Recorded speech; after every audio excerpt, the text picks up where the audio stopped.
très souvent, on entend les plus gros entrepreneurs, tous quand tu leur demandes c'est quoi le conseil qu'ils donneraient, ils disent tous la même chose. Ils disent genre do it, genre tu vois, take massive action, passe à l'action. Et moi quand j'avais commencé, je me disais mais en fait, pourquoi ils radotent ça tout le temps? Genre en vrai de vrai, c'est des conneries pour moi, genre c'est une phrase bateau. En fait en me développant, j'ai compris que non.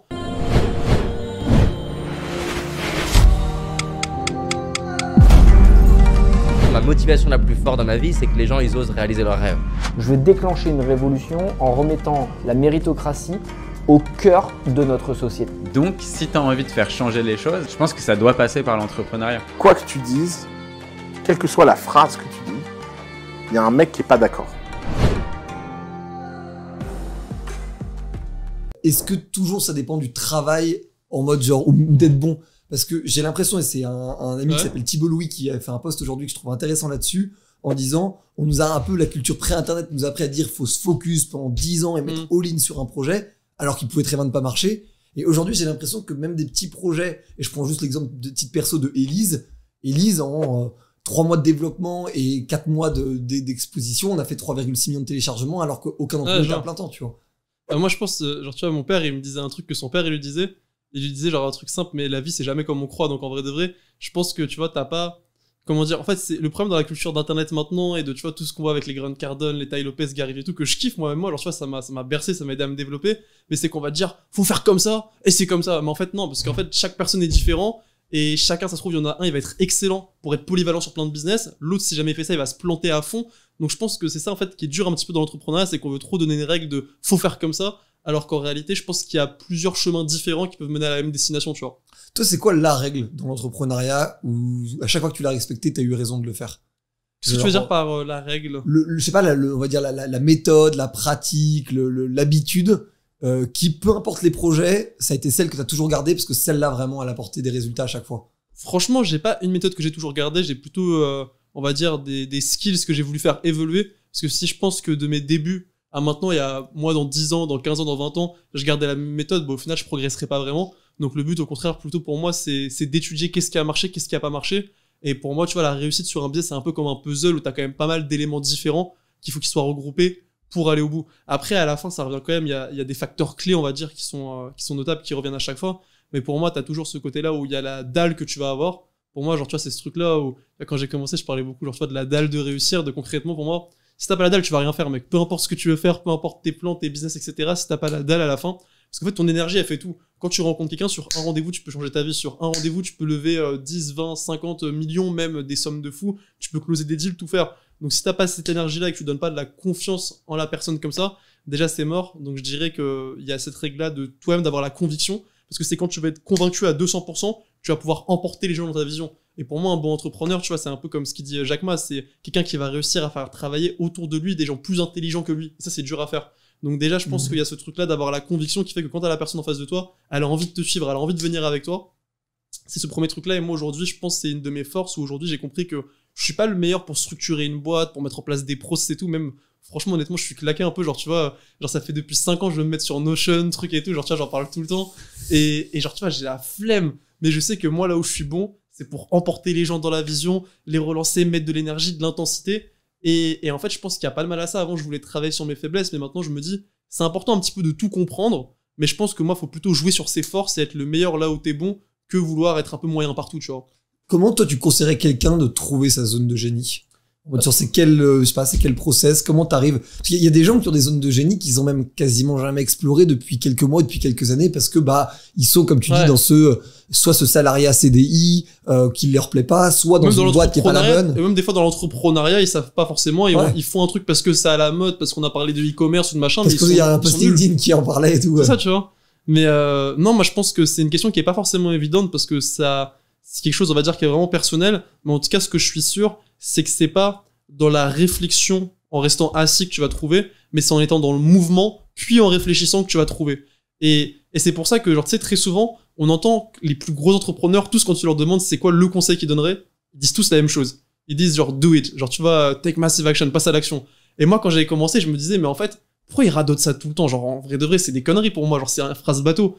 En fait, en me développant, j'ai compris que non. En fait, c'est quand t'es dans le mouvement, peu importe ce que tu fais, que t'ailles faire du phoning pour avoir tes premiers clients, que tu fasses quelque chose d'autre, peu importe, c'est dans le mouvement que tu vas comprendre là où t'es bon, là où t'es pas bon, et où tu vas après pouvoir te poser, réfléchir et optimiser au fur et à mesure.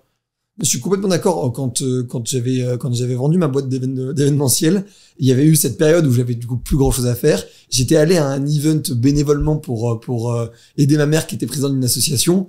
Et j'ai récupéré un deal avec l'association parce que j'y étais allé bénévolement pour filer un coup de main et tout, tu vois. Et ça, tu vois, c'est ça qui est bien aussi. Tu vois. C'est faut avoir, je pense, au début, genre, tu vois, le culot de mec, t'as rien à perdre. Genre, qu'est-ce que tu vas te mettre des barrières limitantes ou quoi? Bon, après, c'est normal, on en a tous, ça peut être lié à des traumas quand t'es petit, à des trucs, à peu importe. Mais à la fin, pour moi, surtout au début, t'as rien à perdre. Donc, si jamais faut que t'ailles appeler des personnes, t'ailles en bas de chez eux pour leur demander telle chose, etc., genre, fais-le, genre, tu vois. Moi, au tout début, ça a été que des trucs au culot et que du relationnel qui m'a permis de me développer. On va dire à l'échelle, on va dire où j'en suis aujourd'hui, où j'ai encore plein de choses à développer. Je suis pas du tout arrivé au bout. De toute façon, il y a jamais de bout. Mais je pense vraiment que le culot et le networking, c'est vraiment deux trucs moi qui m'ont beaucoup aidé, tu vois. Bah, justement là-dessus, et c'est vrai que t'as commencé super tôt, t'as 21 ans, et il y a un truc que je trouve intéressant, c'est j'ai vu une vidéo de Gary Vee où il essayait de pousser quelqu'un à se mettre sur les réseaux sociaux en disant que c'était une bonne opportunité, et il lui disait de quoi t'as peur. Et le mec, très sincèrement, et c'était super intéressant comme séquence, il disait en fait, j'ai peur que mes potes du lycée se foutent de ma gueule. Ça me l'a dit plein de fois. Mais j'ai l'impression que c'est quasiment le plus gros blocage, en fait, des gens. En fait, pour moi, ça c'est très simple. Genre, tu vois, moi, de base, mon premier, on va dire, vraiment mon premier business, dans lequel je me suis un peu développé et tout, ça a été expert Instagram. Tu vois, j'étais un des premiers en France à faire ça. Et après, je me suis développé un peu comme une référence tout dans ce domaine-là. Et j'avais du coup plein d'appels. C'est comme ça que j'avais découvert ce que tu faisais. Bah, tu vois, moi, j'avais plein d'appels avec des gens qui voulaient développer leurs réseaux sociaux au début quand je les coachais, etc. Et au début, je travaillais pas avec des gros entrepreneurs et tout. Au début, je commençais vraiment avec des gens, bah, tu vois, qui démarraient aussi, etc. Et ces gens-là, ils avaient toujours ce blocage-là dont tu parles. Et moi, je leur disais, mec, genre, c'est simple, ok. T'as peur que tes amis te jugent. Est-ce que si jamais c'est vraiment tes amis, ils vont te juger déjà de 1?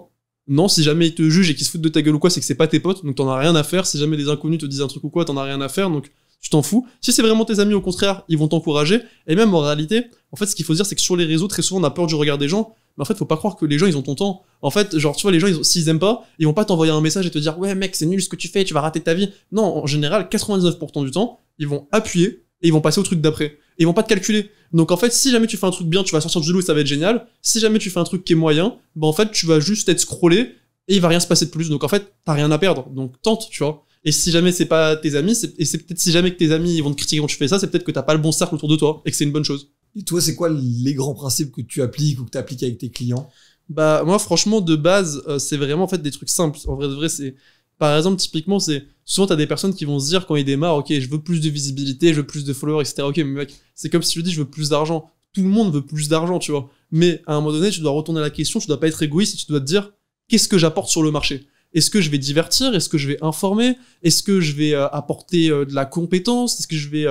je sais pas, pour ce que tu fais, il y a de la place pour tout le monde, tu vois. Faut pas chercher à jouer un rôle, à copier le mec ou quoi, genre. Il y a de la place pour tous les rôles sur les réseaux, tu vois. Mais, à un moment donné, faut te dire, qu'est-ce que moi je vais apporter sur le marché? Et une fois que je t'ai dit ça, que t'as commencé, etc. et tout, juste commencer, tu vois. Commencer à produire du contenu, commencer à envoyer, et petit à petit optimiser. Au début, je pense qu'il vaut mieux être un petit peu plus dans la quantité que la qualité, et après inverser, tu vois. Et surtout rester persistant, parce que c'est comme tout. Pour moi, en fait, dans l'entrepreneuriat, tu vois, t'as une période que j'appelle le tunnel noir. Le tunnel noir, c'est quand tu démarres, au début, t'as l'impression que le monde, il est contre toi. Au début, t'as tes idéaux sur l'entrepreneuriat, tu prends une baffe. On a tous pris une baffe quand on a démarré.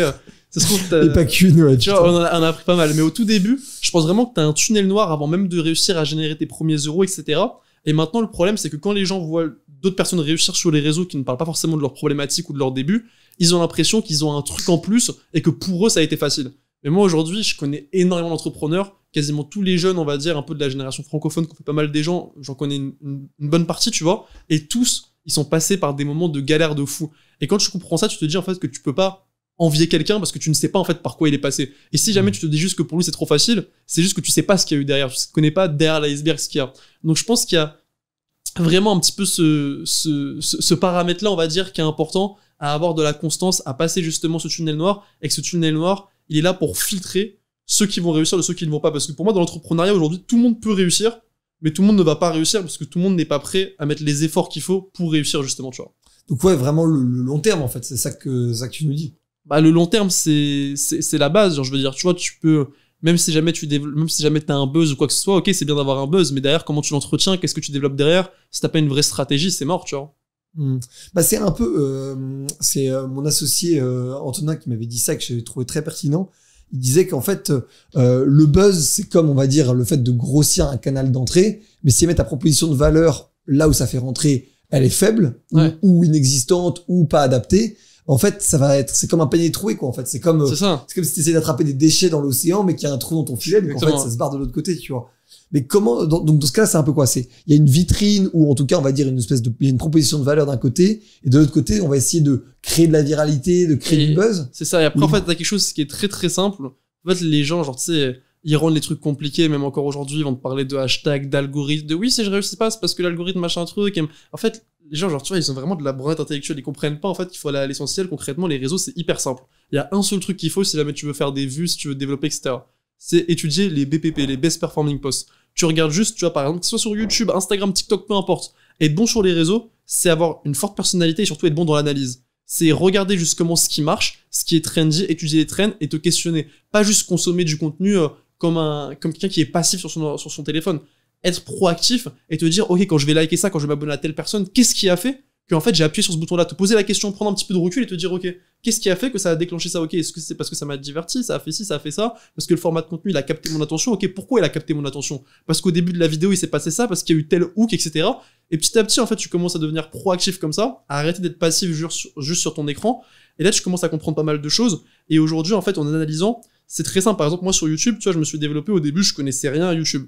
Ma 3e vidéo elle a fait 500 000 vues. En organique, j'ai personne qui m'a partagé, j'ai pas fait d'ads, j'ai pas eu d'influenceurs que j'ai payé ou quoi, j'avais 10 000 abonnés sur Insta, donc bon, ça fait pas faire 500 000 vues sur YouTube, tu vois. Et j'ai fait 500 000 vues. Pourquoi? C'était assez simple. J'ai regardé sur les chaînes américaines qui parlaient justement d'Instagram et tout à l'époque, et en Angleterre, dans plein de pays différents, les personnes, on va dire, qui avaient un certain nombre d'abonnés, mais qui étaient pas encore les plus grosses. Ce que j'ai fait dessus après, c'est que je suis allé dans les vidéos les plus populaires. J'ai regardé qu'il y avait une vidéo qui revenait tout le temps. C'était comment être certifié sur Instagram. Et à chaque fois, sur toutes les chaînes, c'était la vidéo qui était la plus virale.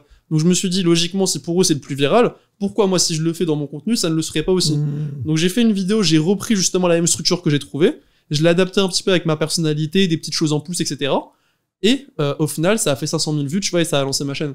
Et en fait, peut-être que j'ai eu un peu de chance, tu vois, que ça arrivait du 3e coup comme ça. Mais si c'était pas arrivé au 3e, ça leur serait arrivé au 4e ou au 5e. Je comprends très bien où tu veux en venir et je suis assez d'accord. Et je pense que c'est une vue de l'esprit de pas mal de monde de se dire l'algo il est contre moi. Ouais. Parce que l'algo il est contre personne en fait fondamentalement. Il essaye juste de servir ses intérêts qui est que les gens restent sur la plateforme. Et de ce point de vue-là, j'ai remarqué plusieurs fois, notamment quand on regarde un peu les copycats, c'est-à-dire ceux qui vont faire le même contenu. Et je reprends l'exemple de mon pote Thibault Louis, qui est un des plus grands influenceurs et créateurs de contenu sur LinkedIn. Et il a fait un post sur le fait que Google avait mis au cimetière plus d'une centaine de projets. Et il a fait un post pour expliquer que c'est pareil, c'est normal que même la plus grosse boîte du monde rate des trucs, donc c'est normal que vous aussi. Il a fait ce post-là, ça a dû faire, je sais pas, genre 2000 ou 3000 likes. Ça a été repris par une américaine, je crois, mais complètement en mode copycat. Hein. C'est vraiment le copier-coller. Et bah, ça a fait 12 000 likes. Bah, moi, ce que je recommande, justement, c'est moi, c'est ce que je recommande. Bon contenu, moi, je recommande de copier ce qui marche, mais d'y ajouter ta personnalité. Bien sûr. Évidemment, tu vois. Bien sûr, si jamais tu copies juste, ça suffit pas. Genre, faut que t'ajoutes. Les grands artistes copient, les génies volent. Ça, pour moi, en fait, tu peux voler, tu peux copier, mais tu dois toujours ajouter ta touche personnelle qui va faire que les gens vont s'attacher à toi. Parce qu'au final, tu vois, juste faire des vues, juste avoir du contenu. Par exemple, TikTok, tu vois, c'est un réseau qui est hyper puissant. Mais aujourd'hui, après, on pourra avoir des contre-exemples à ce que je vais dire, mais quand même, globalement, sur la plateforme, les gens sont moins attachés aux créateurs de contenu. Je suis tout à fait d'accord. Si tu prends un gros YouTuber ou quoi. Pourquoi? Parce qu'il y a moins de connexion émotionnelle et parce que c'est juste des trends qui sont repris, qui sont copiés. Et aujourd'hui, je pense que c'est important de s'inspirer, d'analyser et de reprendre les codes de ce qui marche, mais toujours d'y mettre une forte personnalité et d'aller chercher à créer de la connexion émotionnelle avec ton audience parce que, en réalité, avec 10 000 vrais followers, par exemple, t'as des gens qui sont entrepreneurs ou quoi, etc., t'as beaucoup plus d'influence que certains influenceurs qui ont 200 000, 300 000, 500 000 abonnés, tu vois. Ouais, je suis d'accord. Et puis, qui en plus sont connus par d'autres biais comme ou la télé-réalité ou le fait d'être pote avec quelqu'un de connu et que ça reste du coup un attachement assez faible. C'est ça. Et donc, du coup, dans tout cet univers global, de plus en plus de gens, en fait, ont compris les leviers, en fait, des réseaux sociaux pour réussir à en faire du business. Est-ce que tu penses que parfois notre écosystème oublie trop que la majorité des business se font sans réseaux sociaux? Franchement, je sais pas parce que moi aujourd'hui j'ai toujours évolué dans le business plutôt du digital et aujourd'hui pour moi dans le digital un business sans réseau social, mis à part des business d'affiliation avec que de l'ADS ou des choses comme ça, etc., pas forcément, tu vois. Donc aujourd'hui je pense quand même que ça a une place qui est très très importante quand t'es dans le digital en tout cas, tu vois. Ok. Non mais je comprends parce que c'est un truc où de plus en plus je remarque parce que on a monté, nous, une agence de personal branding et de relations presse pour les entrepreneurs. Et on se rend compte qu'il y a beaucoup d'entrepreneurs, ça intéresse pas plus que ça. Après, par contre, moi, j'encourage pas tout le monde à 100% à le faire. Non, mais c'est pas ce que je disais, c'est pas ce que je disais. Je dis juste que j'ai l'impression qu'il y a aussi, je sais pas, peut-être une vision de notre génération où on a l'impression que les réseaux sociaux sont plus qu'une industrie à part entière, un alpha et oméga de quelque chose, tu vois. Ouais. Je sais pas ce que toi t'en penses. Moi, je pense que, genre, tu vois, sur les réseaux, de toute façon, si jamais t'aimes ça et que t'as ce truc-là où t'es bon pour parler, etc. et tout, genre, fais-le, tu vois. Si jamais t'es plus un gars du back-end, etc. et tout, tu vois, le fais pas, tu vois. Chacun a sa zone de génie, comme je le disais. Après, moi, je pense que ce qui est toujours important, en tout cas, c'est de documenter son process. Si jamais t'es dans cette vision-là, bah, quand même un petit peu d'aller inspirer des personnes, de pouvoir les motiver, de pouvoir transmettre aussi de la valeur, tu vois. Je pense qu'aujourd'hui, documenter son process, c'est hyper important. Moi, il y a une vidéo que j'ai fait, et je sais que c'est la vidéo qui a le plus impacté mon audience. C'est quoi? Tu vois, j'ai fait des vidéos, genre, tu vois, je suis allé à New York, j'ai pris un des meilleurs caméramans, on a fait de l'hélicoptère, du truc, du machin, j'avais 18 ans, j'ai fait des trucs, genre, vraiment, on va dire, où c'était de la grosse prod de contenu. Et au final, ça a pas trop marché. La vidéo qui a le plus marché que j'ai fait, c'est une vidéo où j'étais dans ma chambre, j'avais genre 15 ans, un truc comme ça, genre, j'avais limite les larmes aux yeux, et je disais, je sais pas ce que je vais faire, mais je sais que je vais réussir. Je sais pas comment je vais le faire, ce que truc, etc. et tout. Là, c'est dur, je démarre tout juste, mais je sais que je vais le faire. Et quand vous allez voir cette vidéo, ça veut dire que j'aurai commencé à réussir. Et j'ai mis cette vidéo-là, et j'ai mis un avant-après cette vidéo-là, et juste après, bah, moi qui parlais aujourd'hui, qui faisait un peu un throwback, et ça a marqué beaucoup de personnes, parce que les gens ont vu que c'était du concret, et ils ont vu vraiment, tu vois, ça a donné de l'émotion qui était profonde. Et aujourd'hui, en fait, c'est pour ça que moi, je pense que la documentation, c'est la meilleure chose, parce que les gens voient toujours les paillettes sur les réseaux, mais ont du mal à voir comment ça a démarré, etc. Donc je pense qu'aujourd'hui, tu vois, même quand tu fais du contenu avec des grosses prods, que tu vas en mettre plein la vue, et certains, ils espèrent que pour percer sur les réseaux, ça va être Dubaï, avec grosse voiture louée, grosse Roro, etc. et tout, mais ça, limite, c'est démodé, tu vois. En vrai de vrai, ce que les gens, ils aiment aujourd'hui, c'est vraiment la connexion émotionnelle. Et tu peux avoir ce truc-là, Dubaï et tout, mais montre c'est quoi ton parcours, montre c'est quoi qu'il y a derrière, et là, tu vas connecter avec les gens, et tu vas devenir plus viral, tu vois. Je suis totalement d'accord. C'est les deux dernières questions qu'on pose à toutes les personnes qui passent sur le crayon. Quelle est la personne que t'aimerais voir dans ce type d'interview? Ça peut être quelqu'un que tu connais pas, que t'aimes bien ou que t'aimes pas, mais dont l'avis t'intéresse sur ces sujets business. J'ai quelqu'un que j'aime bien, mais il est pas trop, on va dire, business, il est plus, on va dire, bah, j'ai deux personnes, je dirais, genre, tu vois, il y a une personne que j'apprécie, bon, Iman Gadzhi. Ok. Genre, tu vois, je sais pas si tu vois. Non, pas du tout, ça me dit rien. C'est un entrepreneur qui est au UK de base, et c'est, on va dire, la seule personne un peu aujourd'hui de notre génération, genre, tu vois, un peu qui m'inspire vraiment, parce qu'il a un équilibre où, tu vois, le gars, il a 22 ou 23 ans, en même temps, il a créé une agence qui fait du cash à mort, en même temps, il fait des boîtes valo, etc. En même temps, il a créé 2 écoles au Népal pour 2000 enfants, genre, tu vois, à 23 ans. En même temps, il a créé sa marque, en même temps, il kiffe, en même temps, il fait de la méditation de ouf, et c'est quelqu'un qui est vraiment équilibré, et c'est ça que je trouve intéressant, tu vois. Et donc lui, vraiment, c'est quelqu'un que je recommanderais, qui dans le business est très très compétent. Et après, il y a une autre personne que j'apprécie, mais lui qui est pas trop business et tout, que je pourrais recommander, qui s'appelle Human Najib, je crois, qui fait des vidéos, il va interviewer en fait les gens à travers le monde, et il peut interviewer autant... je sais pas, quelqu'un qui est handicapé, quelqu'un qui est éboueur, qu'un gros CEO, que peu importe la personne, tu vois, il s'en fout, genre, il va en Afrique, en Asie, partout dans le monde, et tous les jours, il fait une vidéo, il interviewe quelqu'un. Et c'est intéressant, parce que du coup, il a je pense, une vision sur le monde, tu vois, une ouverture, etc., et il a, je pense, compris des choses qui peuvent être intéressantes à partager, tu vois. Oui, je suis assez d'accord. Et est-ce que t'as une phrase, une citation, une punchline de toi ou de quelqu'un d'autre, que tu portes au quotidien, qui est un truc qui te donne de la force? Moi, j'ai un truc, c'est simple, mais c'est just the beginning, genre, just the beginning. Pourquoi? Parce qu'aujourd'hui, en gros, moi, mon truc, c'est que je me dis, pour être heureux, parce que le but, bah, de ce qu'on fait, de l'entrepreneuriat, du business et tout, à la fin, tu vois, c'est d'avoir plus de bonheur et de profiter, tu vois, d'être heureux. Donc, moi, aujourd'hui, pour justement être heureux dans le business, c'est un équilibre, en fait. En même temps, il faut avoir énormément de gratitude pour ce que t'as, parce que plus tu te développes, plus t'auras faim, plus t'en voudras plus. Et donc, du coup, bah, tu seras jamais épanoui. Donc, si jamais t'es pas déjà heureux avec ce que t'as, peu importe au step auquel t'es, que t'aies 10 euros sur ton compte, 100 euros, 1000 euros, 1 million, 10 millions, 100 millions, peu importe, faut que tu sois déjà heureux avec ce que t'as. Et de l'autre côté, que ce soit just the beginning, parce que si jamais c'est pas que le début et qu'il se passe rien après, tu vas te faire chier et tu vas plus être dans le mouvement. Et quand t'es plus dans le mouvement, t'as plus d'épanouissement. Donc, ça veut dire qu'il faut toujours chercher à s'améliorer, que ce soit dans tous les domaines pour moi, que ce soit business, sportif, spirituel, compétences, connaissances, peu importe le domaine, genre, tu vois, qui te passionne. Mais aujourd'hui, vraiment, cette recherche de plus, et pour moi, à partir du moment où tu stagnes, c'est là où tu meurs, entre guillemets, tu vois. Donc, ouais, le bon chemin plutôt que la bonne destination, quoi. Bah, moi, c'est ça, pour moi, c'est vraiment toujours plus, tu vois, vraiment avoir ça revient à cette question-là un petit peu de dalle, et moi, je vois ça qui me rend épanoui et qui me fait que je sens que j'ai une vie, entre guillemets, remplie, tu vois, aussi, et qui crée aussi du bonheur, tu vois. Merci beaucoup, Silouane. Avec plaisir. C'est un super plaisir. J'espère que ça vous a intéressé et que ça vous a plu. N'hésitez pas à mettre en commentaire vos questions, vos réflexions, à vous abonner évidemment si jamais c'est pas déjà fait. On se retrouve très bientôt pour d'autres interviews de business et d'entrepreneuriat. C'était Valorant. Ciao.